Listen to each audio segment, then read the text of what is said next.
Misy ny tanjona izay napetraka ho an'ireo mpamboly ny voamena na ny berose moa no ahafantarantsika azy amin'ny taona ho avy volatsy toko tsy firoana tokoa no azo nireo mpamboly ireo zany amin'ity hetsika ity ary mifanandrify amin'izany moa ilay hetsika goavana karakaraina ao amin'ny faritry Bongolava ao. Misy ny fanazavana mahakasika an'izay. Mahatratra amin'ny 700 tapitrisa ariary ny vola kirakirain'ny tantsaha-mpamboly voamaina na berose iray. Amin'ny taona ho avy raha toa ka tratra ny fanampy napetraka mikasika ny fampiroboroboana ity sy ampambolena ity. Isan'ny vokatra ahafantarana ny faritra Bongolava tokoa ny voamena na ny berose.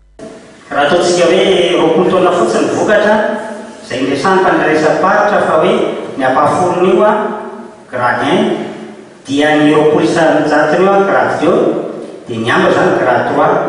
Raha everitsika fa mahatratra hatreo amin'ny 20% eo ary eo amin'ny 40% ny grade 2 dia eritreretina amin'ny taona zany kirakira vola eo amin'ny 340 millions d'ariary eo ny coopérative.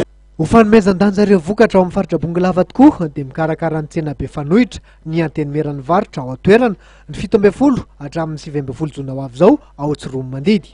Matematisana tany zany dia ao ny resaka berose, ao ny resaka élevage cyclacourt, ao ny resaka katsaka, ao ny resaka pastèque na ny mananasy, misy maromaro zany dia ratina stand izy io.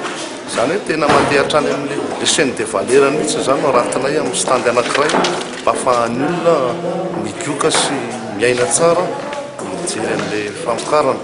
Ankoatran'izay le foirany koa zany dia misy fifanarahana ara-barotra sahady ho ataon'ireo mpamokatra sy ny mpandraraha mandritra ny fotoana io dia misy teo zany le animation na fanentanana izay misy karazana fifaninanana kely eo amin'ireo mpamokatra, misy loko zaraina amin'izany mba ahafahan'ny tanora indrindra zany eny ambanivohitra mba mandray anjara amin'izany resam-pamokarana izany. Tranoeva miisa 7 no andraty ireo vokatra ao Bongolava. 20 tazomin'ireo tantsaha mahazo tombotsoa amin'ny tetikasa prosperera, 10 ho an'ireo ho mpiara-piombinatoka ary 10 hafa tazomin'ireo mpandraraha ara-toekarena.